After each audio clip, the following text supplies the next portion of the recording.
Nahasingee Khongthang na Sinduna Kakching Relief Camp te Leiba Ningol Singbu Chakkoukhre Kakching Wairi Kongoi Community Hall da pangthokiba Ningol Chakkoukhre gi thoram aduda social worker amasu oiriba Zamzam Foundation gi chairman MD Alauddin Elais Nanauna Sarukyaduna maru oiba thodang sing lauki thoram aduda Priyadarshini Laisram MPS Superintendent of Police Kakching District W Ranavati Devi Proprietress Rana Medicos CS Rina Unapal Social Activist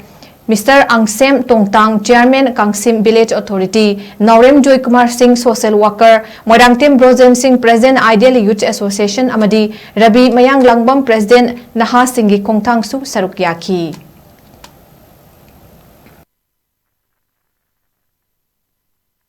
Ningol Singbu Chakkoukhre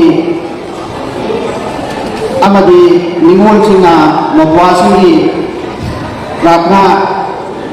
Tawagi Tauramasi Pangkopadi Pangkopai Haibabu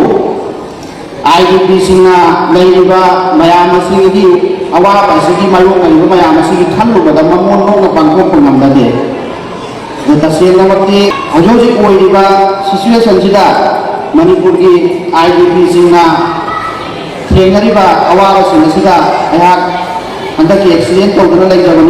Jahi putting the Ningol Chakkoukhre Sedum Yaujay Kaya bukangan bakal kudur maupun terkena dulu tahu je. Adu bak wajibnya suai hangat kan yang ini mesti barang boleh kaya karena yang Kolkata itu kamu setelah tahu kelak ini.